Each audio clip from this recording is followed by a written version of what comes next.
گونج گونج اٹھے ہیں نغمات رضا سے بوستا، کیوں نہ ہو کس پھول کی مدحت میں وامل قار ہے، کیوں نہ ہو کس پھول کی مدحت میں وامل قار ہے۔ الحمدللہ رب العالمین والصلاة والسلام علی سید المرسلین، اما بعد فاعوذ باللہ من الشیطان الرجیم، بسم اللہ الرحمن الرحیم۔ الصلاة والسلام علیکہ یا رسول اللہ وعلی آلکہ واصحابکہ یا حبیب اللہ، الصلاة والسلام علیکہ یا نبی اللہ وعلی آلکہ واصحابکہ یا نور اللہ۔ میٹھے میٹھے اسلامی بھائیوں اور مدنی چل کے ناظرین، سلسلہ ہے نغمات رضا۔ سبحان اللہ، امام عشق و محبت، مجدد دین و ملت، پروانہ شمع رسالت، امام احمد رضا خان علیہ رحمت الرحمن کے مبارک کلاموں کو سلسلے میں سنتے بھی ہیں اور سمجھنے کی بھی کوشش کرتے ہیں۔ آج کلام بہت پیارا، بہت نرالا اور بہت پیارے نعت خواں بھی ہمارے ساتھ ہیں۔ آئیے کلام شروع کرتے ہیں۔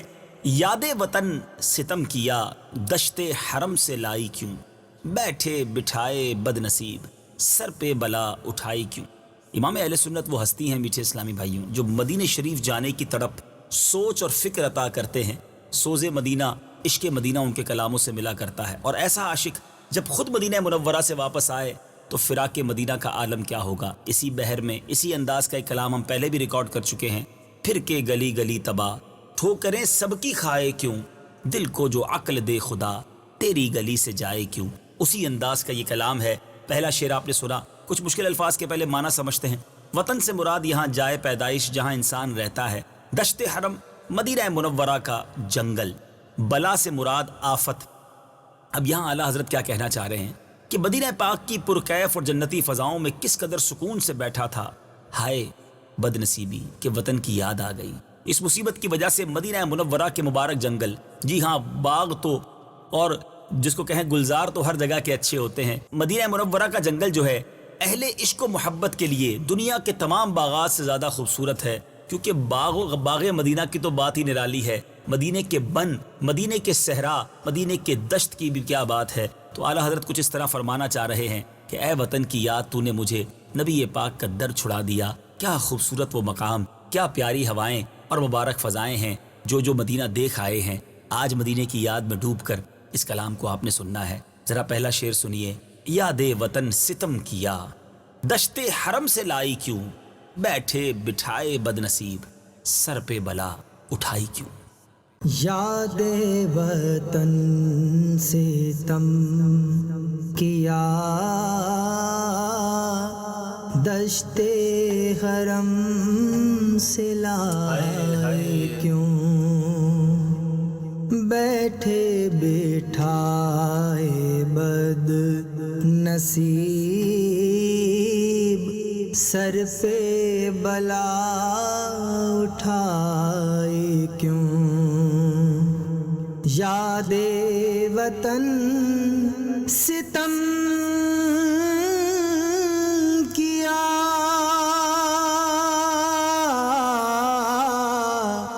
یاد وطن ستم کیا، دشت حرم سے لائی کیوں، دشت حرم سے لائی کیوں، دشت حرم سے لائی کیوں، بیٹھے بٹھائے بد نصیب،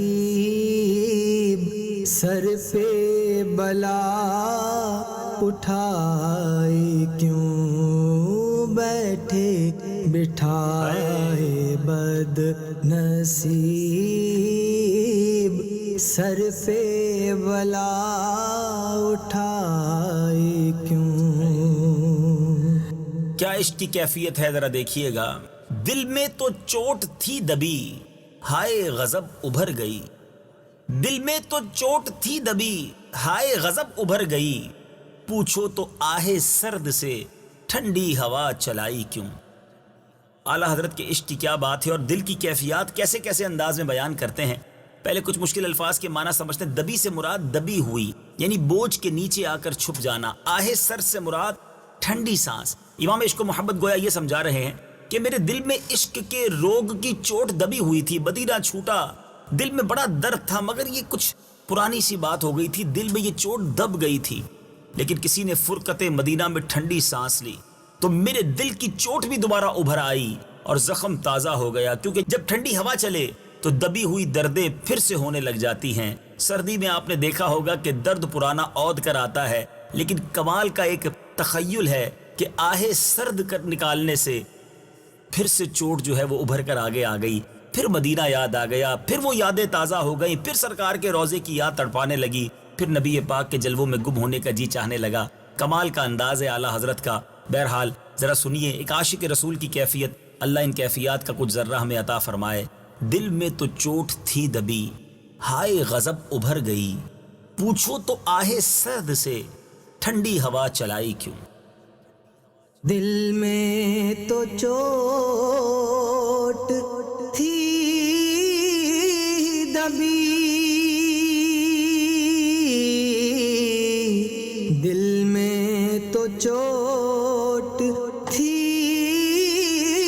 دبی، ہائے غضب ابھر گئی، ہائے غضب ابھر گئی، ہائے غضب ابھر گئی.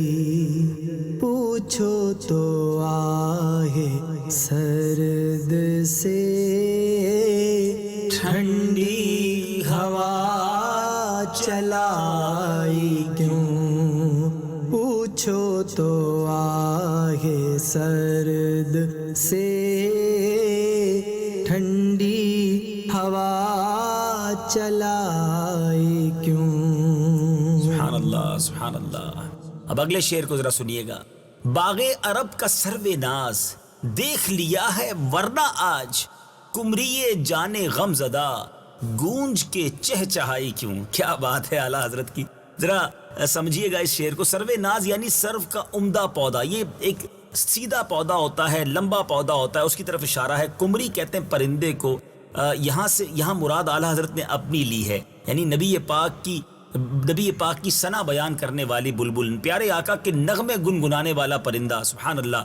جان غمزدہ یعنی دکھی جان، اور گونج یعنی آواز کا ٹکرانا، کمری کی آواز، چہچہائی خوشی سے پرندے کا بولنا. سبحان اللہ سبحان اللہ. کیا پیارا انداز ہے.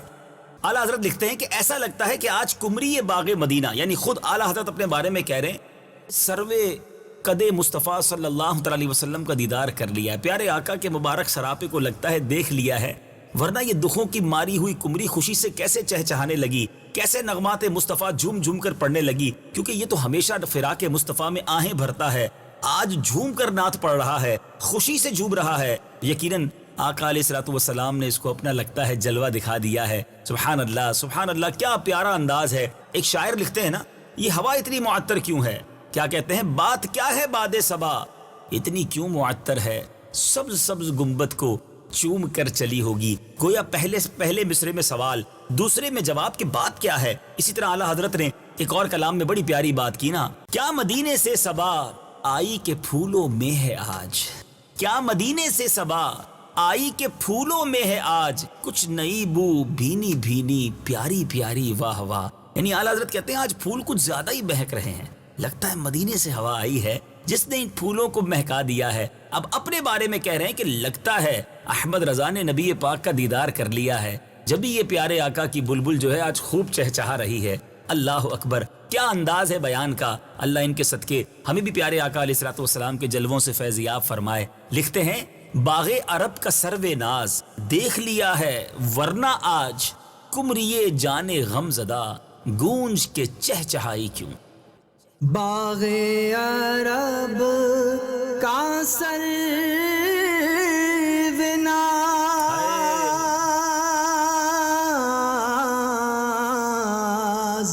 باغ عرب کا سرو ناز دیکھ لیا ہے ورنہ دیکھ لیا ہے ورنہ آج دیکھ لیا ہے ورنہ آج تمری جان غم زدہ گونج کے چہچہائی کیوں قمری جان غم زدہ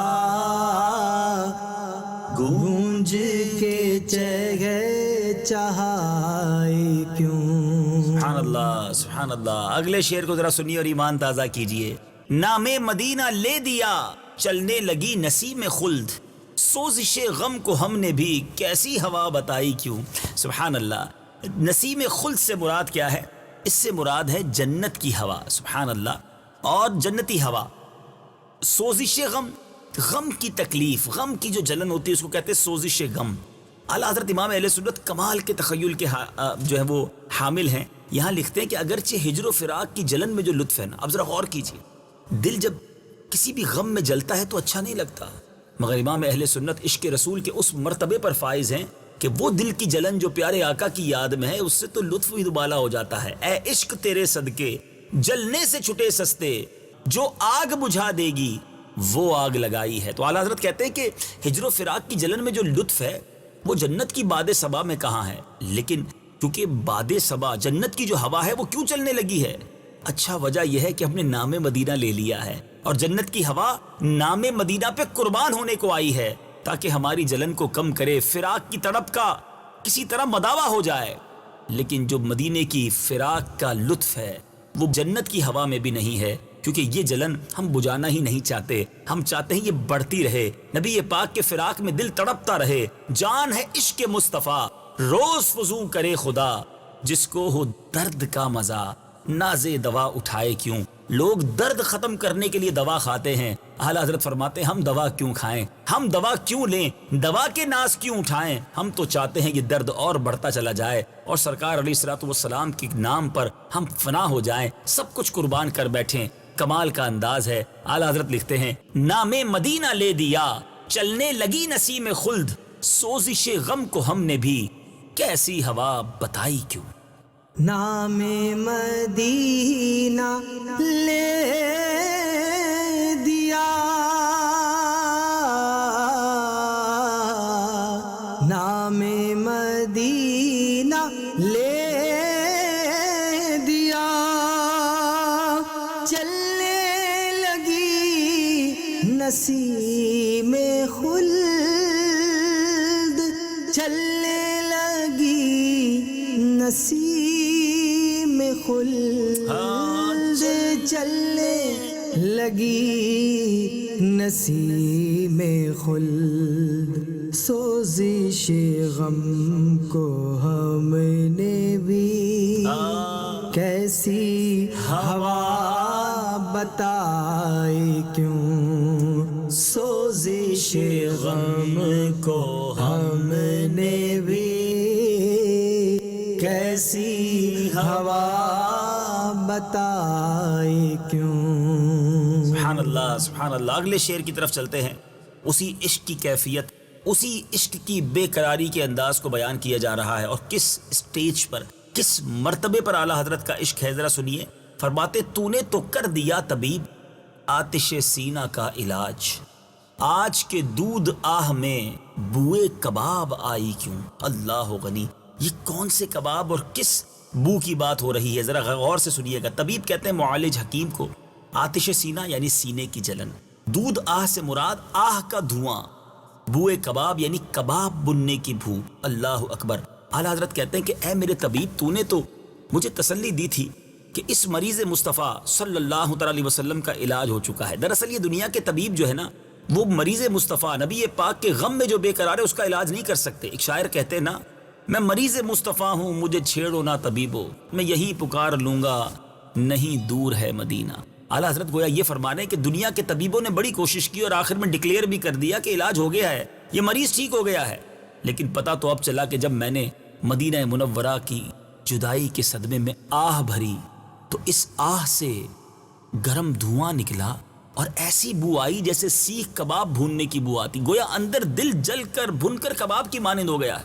ذرا سوچئے، سینہ جل کر کباب بن چکا ہے۔ اور یہ اعلیٰ حضرت امام اہل سنت کے عشق کی وہ معراج ہے۔ ایک اور جگہ اعلیٰ حضرت نے بات کی، بات شاید بہت سو کچھ سمجھ نہ آئے کہ یہ کس کباب کی بات ہو رہی ہے، مگر امام عشق و محبت لکھتے ہیں نا کہ جلی جلی بو سے اس کی پیدا ہے سوزش عشق چشمے والا، کباب آہو میں بھی نہ پایا مزہ جو دل کے کباب میں ہے۔ یعنی ہرن کے کباب میں بھی وہ مزہ نہیں، جب دل نبی پاک کے عشق میں جل اٹھے نا اور وہ کباب بن جائے تو اس کا مزہ ہی کچھ اور ہے۔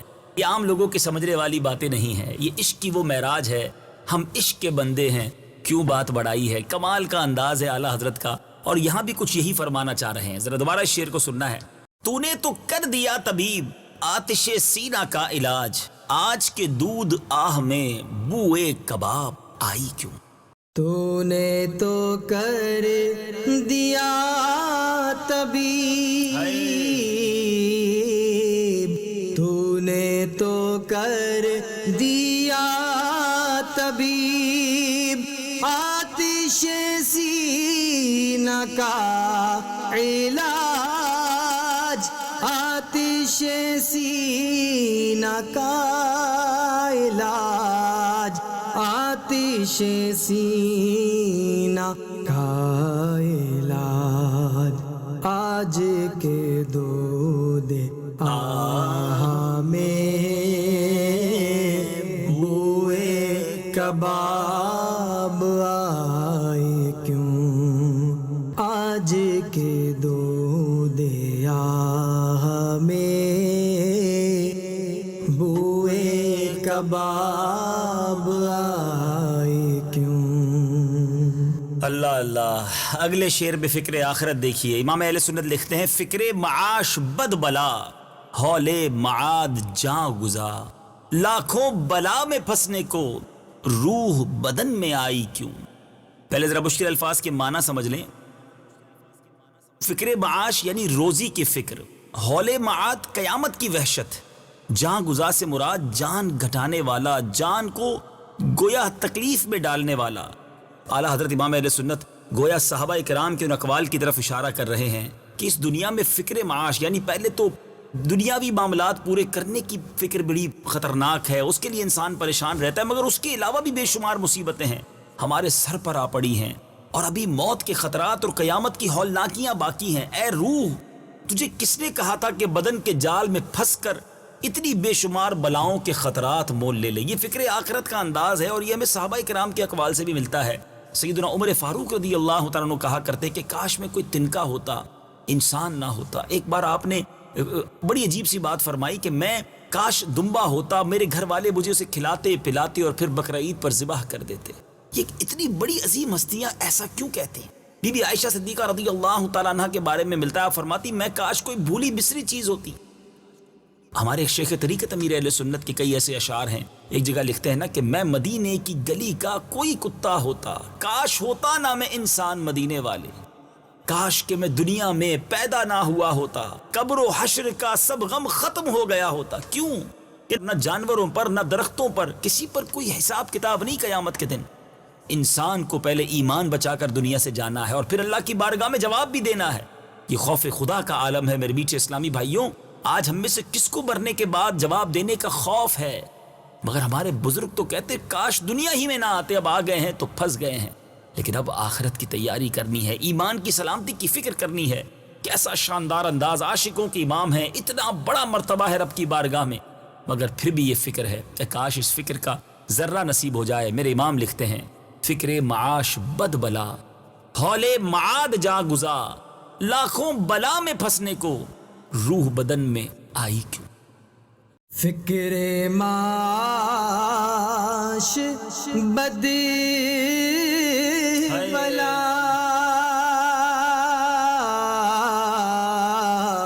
فکر معاش بد بلا، ہول ماد جاں گزا، ہول ماد جاں گزا، ہول ماد جاں گزا، لاکھوں بلا میں پھنسنے کو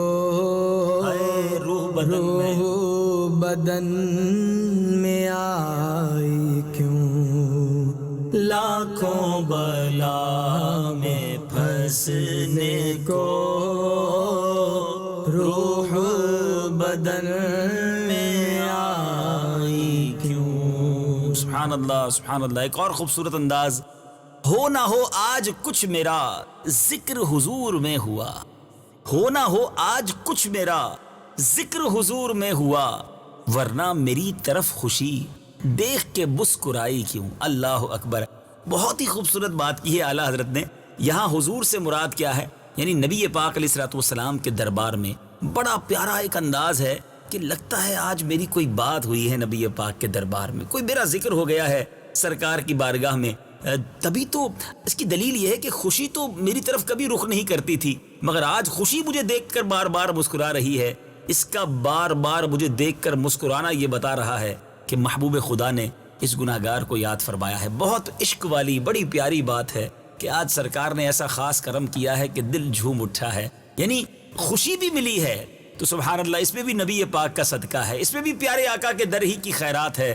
گویا غلام کو جو ملا ہے وہ آقا کے در سے ملا ہے. آج میں خوش ہوں, آج میرے مسائل حل ہوتے نظر آ رہے ہیں, مجھے نعمتیں مل رہی ہیں, تو لگتا ہے پیارے آقا کی خاص نگاہ کرم ہوئی ہے. کیا بات ہے. یہ ہے سچا غلام کہ اپنی ہر نعمت کو, اپنے لیے ہر خوشی کو بھی نبی پاک علیہ الصلوۃ والسلام کی عطا سمجھے. سبحان اللہ. اعلیٰ حضرت ایک اور جگہ لکھتے ہیں نا, لا ورب العرش جس کو جو ملا ان سے ملا بٹتی ہے کونین میں نعمت رسول اللہ کی. تو کیا پیاری بات کی. ہو نہ ہو آج کچھ میرا ذکر حضور میں ہوا ورنہ میری طرف خوشی دیکھ کے مسکرائی کیوں. کیا بات ہے. ہو نہ ہو آج کچھ میرا ذکر حضور میں ہوا ذکر حضور میں ہوا.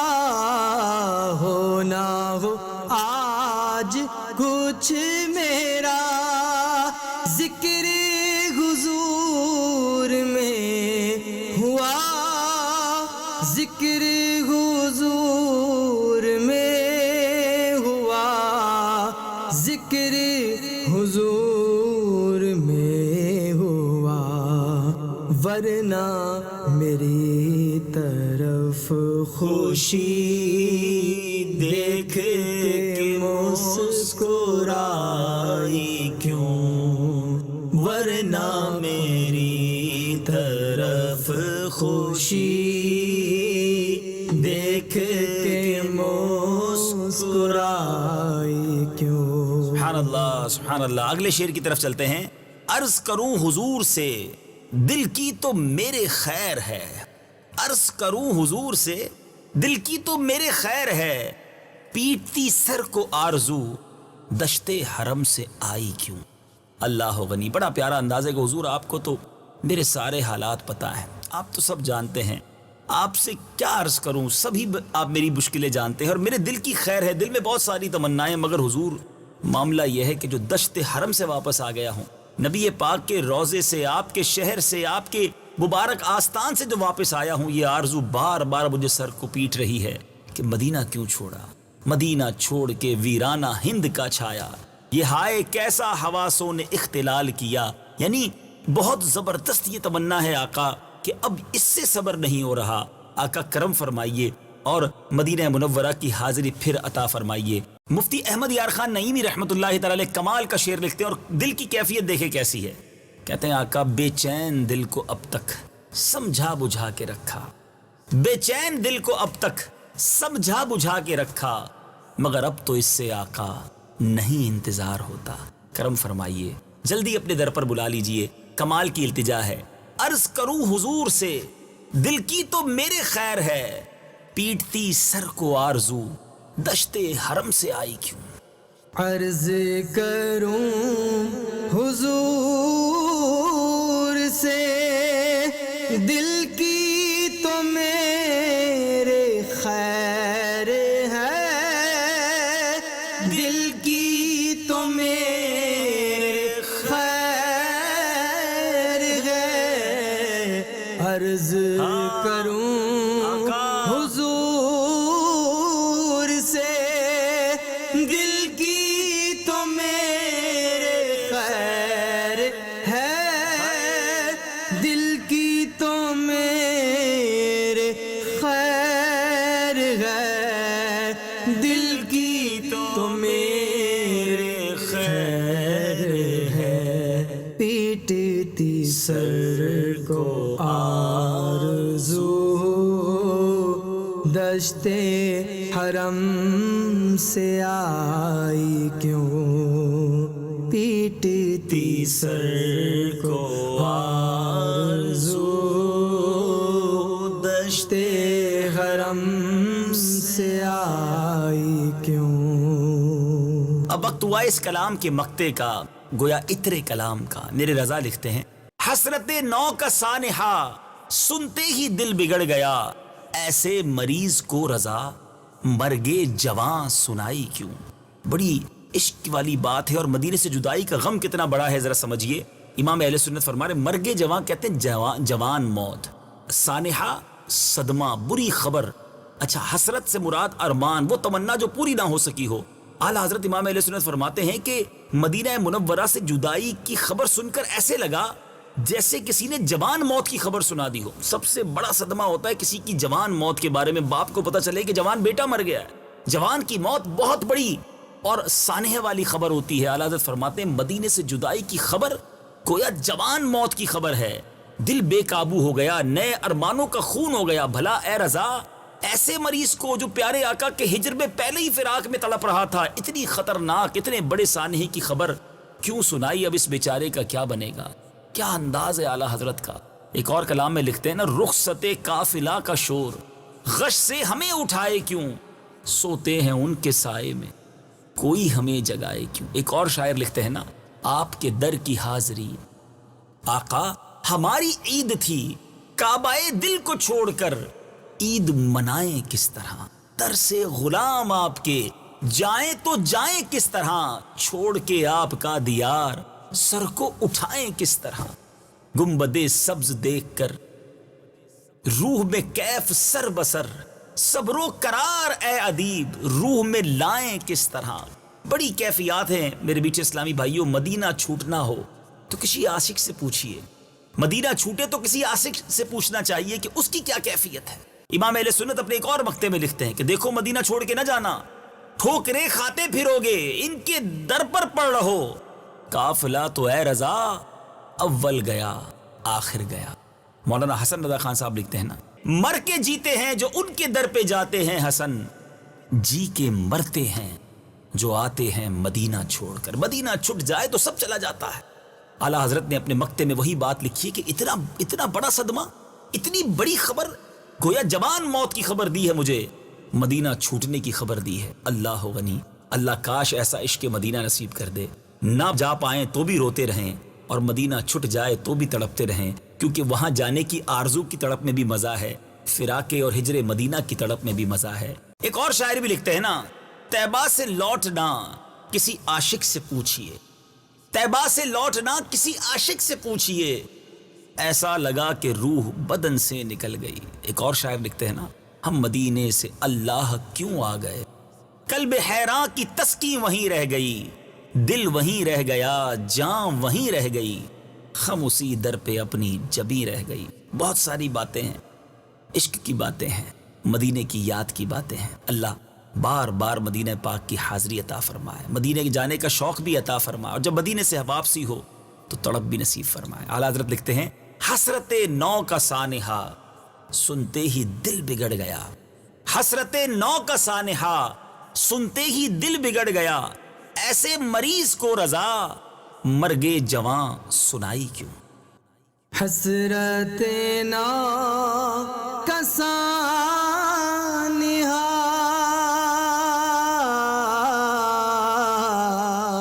حسرت نو کا سانحہ